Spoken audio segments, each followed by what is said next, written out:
J'aimerais commencer par un sondage. Qui considère que les médias sont plutôt positifs? Bon, c'est sympa. Il y en a un qui est sympa quand même. Qui considère que l'actualité est plutôt anxiogène et négative? Bon, on pourrait presque dire 90%. Alors effectivement, on se lève le matin, il fait beau, tout va bien, etc. On allume la radio et là, en 5 minutes, waouh, on a pris tous les drames du monde sur la tête, sur les épaules. Et là, qu'est-ce qu'on ressent en fait? On ressent, alors il n'y a pas la presse, mais on ressent un grand sentiment d'impuissance. Et on se dit, mais qu'est-ce que je peux faire face à tout ça? J'ai pas les épaules assez lourdes pour porter toute la misère du monde. Et donc, au bout d'un moment, on finit par se dire, mais de toute façon, je ne peux rien faire, et donc on ne fait rien. C'est un peu comme les enfants. Un enfant à qui vous expliquez qu'il est nul, il finit par s'auto-persuader qu'il est nul, et il finit par plus travailler à l'école, et effectivement, il devient nul.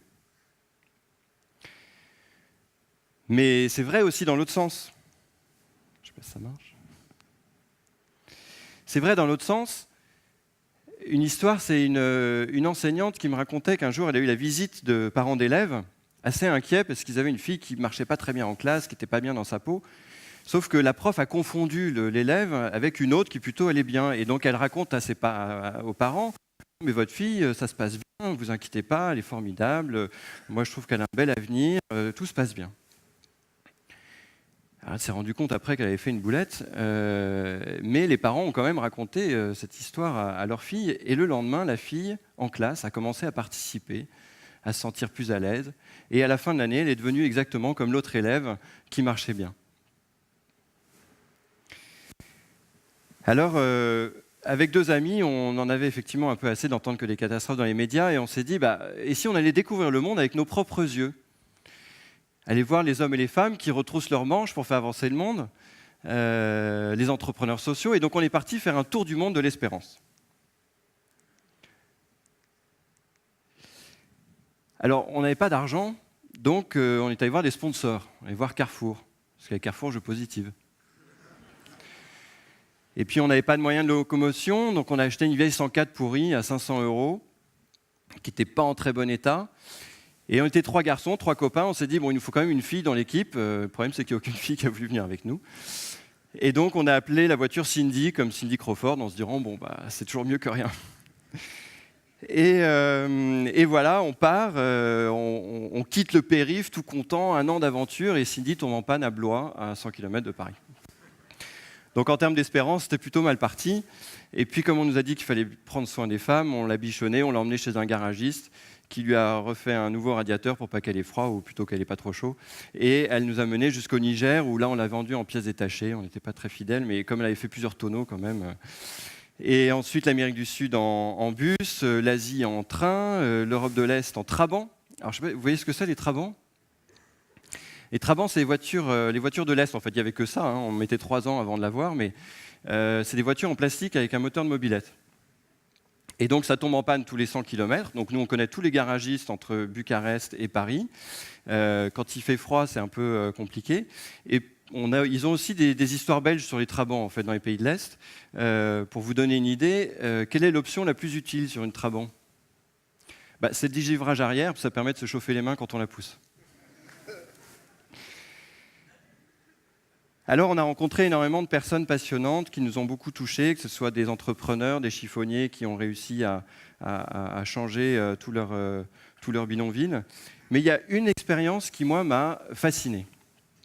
C'est un type au Chili qui se disait « Qu'est-ce que je peux faire pour aider les gens dans les bidonvilles ?» Mais vraiment les aider de façon durable. Donner la soupe populaire, c'est très bien, mais c'est pas ça qui résout le problème. Et il se creusait la tête pendant des années, il a cherché, et un jour, il tombe sur un article du Monde, c'était dans la fin des années 80, un des tout premiers articles du Monde qui parle du microcrédit. Alors nous, on en a admirablement bien parlé.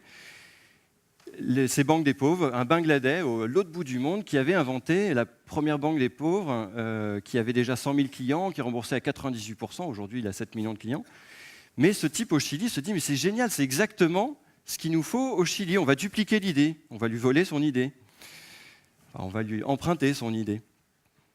Et il crée la première banque de microcrédit au Chili. Et de fil en aiguille, au bout de 30 ans, il y a à peu près 100 000 emplois qui ont été créés.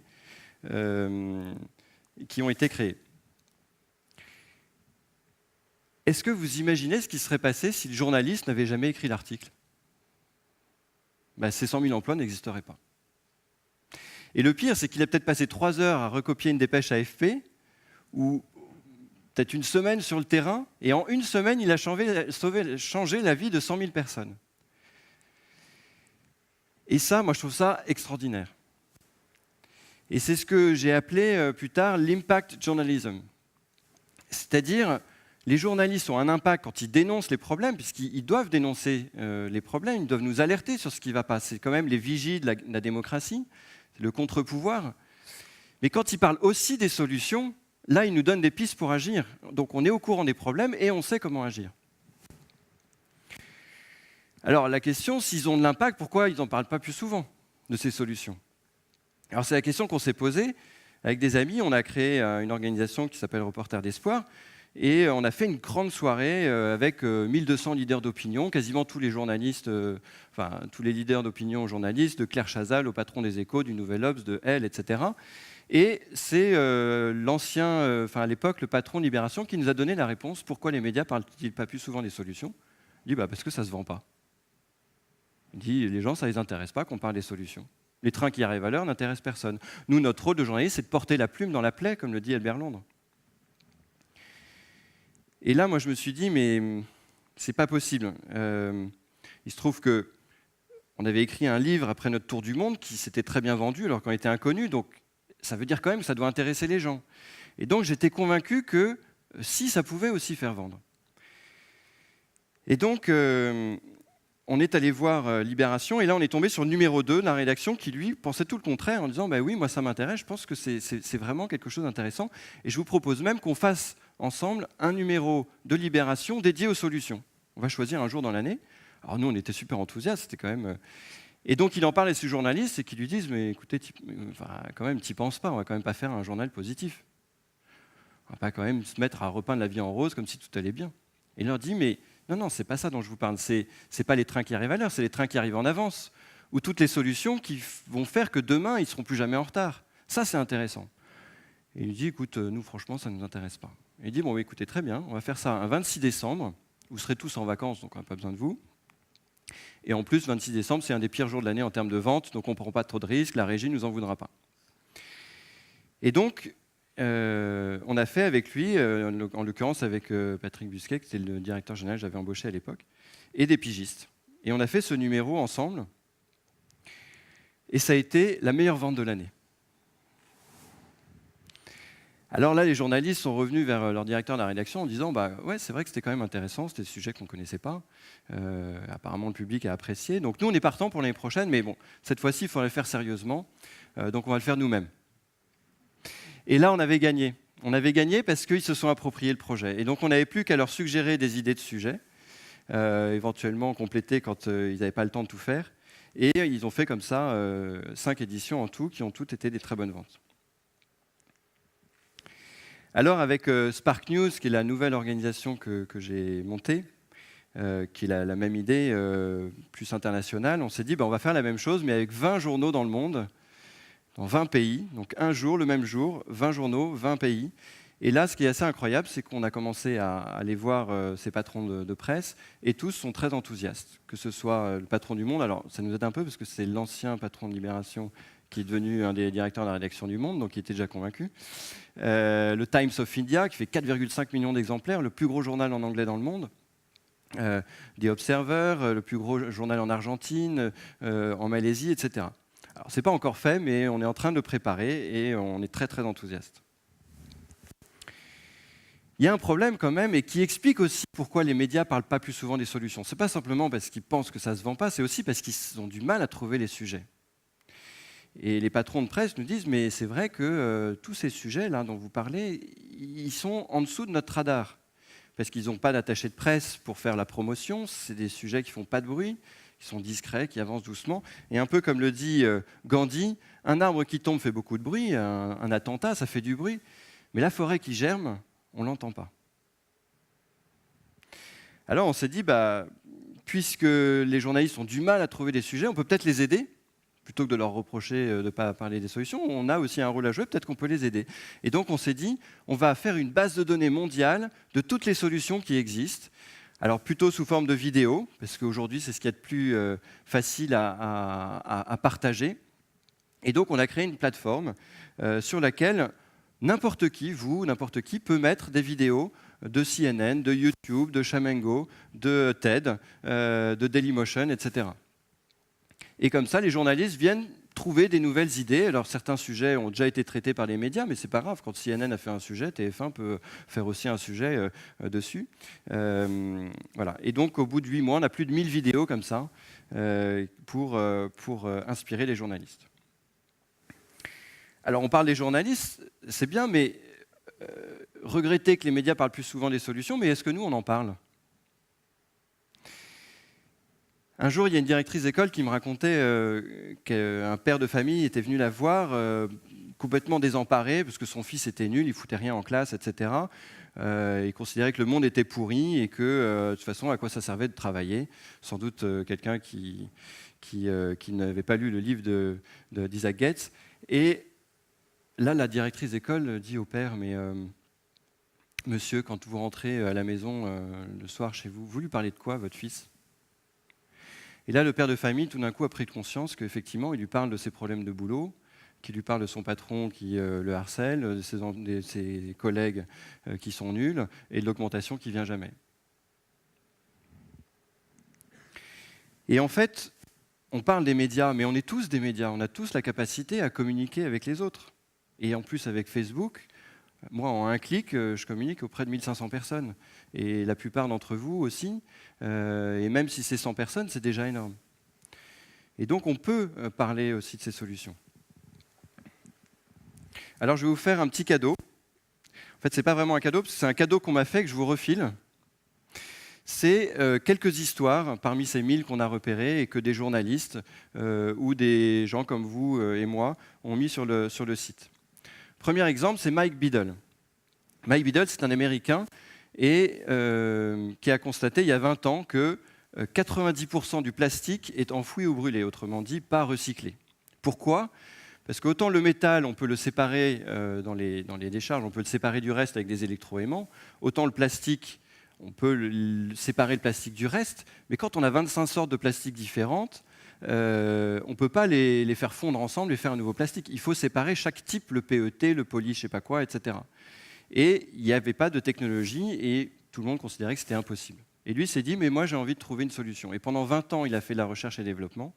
Aujourd'hui, il a créé plusieurs usines, il a trouvé le brevet et il recycle 300 000 tonnes par an. Et je me demande, je crois même qu'il est très riche. Un autre exemple, il y a 1 milliard de personnes qui ont besoin de lunettes et qui n'ont pas les moyens de les acheter. Pourquoi ? Parce que c'est tous les gens qui sont dans les petits villages au fin fond du monde et qui n'ont pas d'opticien, d'ophtalmo pour calculer la focale, la correction de leurs yeux et leur faire des lunettes sur mesure. Alors il y a un Hollandais qui a eu une idée, enfin même qui a retrouvé une idée qui était dans le domaine public, un brevet qui était dans le domaine public, des lunettes universelles. C'est-à-dire que la même paire de lunettes convient à 90% des gens. Alors comment ça marche ? Vous avez 2 verres l'un sur l'autre, et quand vous tournez la petite molette, ça fait glisser les verres et ça règle la focale. Alors ce qui est génial, c'est que non seulement ça convient à tout le monde, donc on n'a pas besoin d'ophtalmo, d'opticien, etc., mais en plus, si votre vue évolue, vous avez juste à ajuster les lunettes. Et donc les enfants peuvent aller à l'école, les parents peuvent travailler comme tout le monde. Et ils sont heureux. Entre l'Inde et le Pakistan, il y a un gros enjeu, c'est la guerre. Et là, il y a un des patrons du Times of India qui s'est dit, mais nous, en tant que média, un des plus grands médias du monde, on peut peut-être jouer un rôle. Et donc, il est allé voir son homologue pakistanais, du plus grand journal pakistanais, et il lui a dit, je te propose qu'on fasse une campagne où on parle de tout ce qu'on a en commun, toutes les bonnes raisons de faire la paix plutôt que de faire la guerre. Et donc, le journal pakistanais a fait toute une campagne où il a titré « Love India », et le Times of India fait « Love Pakistan ». C'est un petit peu comme si le premier journal israélien titrait « Love Palestine », pour vous donner une idée. Et donc, ça a été un succès incroyable. Avant, il n'y avait que 59% des Indiens qui étaient en faveur de la paix, et après, 74%. Ça veut dire que cette campagne a changé le point de vue de 150 millions de personnes. Le kitesurf, Arnaud nous en a parlé tout à l'heure. Il y a effectivement un garçon qui avait la même passion que lui, et son père lui disait, écoute, au lieu de faire du kitesurf, tu ferais mieux d'aller bosser. Et lui était impressionné par la puissance du kitesurf. Et il s'est dit, mais ça doit pouvoir servir à quelque chose. Et je ne sais pas si vous savez, mais 3% de la consommation de pétrole dans le monde est due au cargo. Alors lui, il s'est dit, on peut peut-être aider les cargos à consommer un peu moins de pétrole. Et après quelques années de recherche, il a inventé le kitesurf géant, qui fait réduire de 3 à 10% la consommation de pétrole pour les cargos. On connaît tous le problème du transport de l'eau pour des villageois qui sont souvent très loin. Là, un designer a eu l'idée toute simple de faire un jerrycan en forme de roue. On passe une corde et on peut faire rouler l'eau très facilement. Là, c'est des ingénieurs du MIT qui se sont dit, on parle des drones pour faire la guerre, on pourrait peut-être faire des drones pour aller livrer dans des lieux très reculés des médicaments à des endroits qui sont à plusieurs jours, voire plusieurs semaines de distance. Là, c'est William, un garçon qui vivait dans un village africain où il n'y avait pas d'eau ni d'électricité à 50 km à la ronde. Et lui était dans une des familles les plus pauvres du village. Et un jour, il y a un touriste qui lui a donné un bouquin sur les éoliennes. Alors, il a feuilleté, il a regardé, il a trouvé ça passionnant. Il est allé sur la décharge à côté, il a récupéré des matériaux et il a fabriqué ses propres éoliennes à 13 ans. Et c'est le seul à 50 km à la ronde qui a l'eau et l'électricité. Et il était plutôt le pauvre du village, c'est devenu un héros. Il est même allé donner un TED aux États-Unis. Voilà, tous ces gens, moi ça m'intéressait de savoir qui connaissait ces histoires avant que je vous en parle. Ah, une personne, quand même. Et pourtant, moi, ces histoires, elles me donnent envie de croire en mes rêves. Je me dis, si eux ont réussi à réaliser leurs rêves, moi je peux réaliser mes rêves, et vous aussi, vous pouvez réaliser vos rêves. Et moi, ça me donne envie de croire en vos rêves. Le problème, c'est que la seule chose qui puisse empêcher nos rêves d'aboutir, c'est quoi ? C'est la peur d'échouer. Et on a souvent peur d'échouer. Alors moi, j'ai envie de vous dire tout simplement, n'ayons pas peur.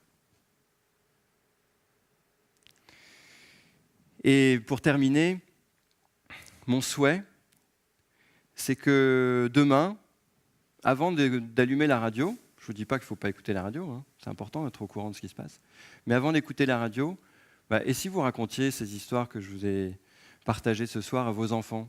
Et si au bureau, au lieu de parler de la dernière grève ou de je ne sais pas quoi, vous parliez de tous ces gens qui ont réussi à relever des défis?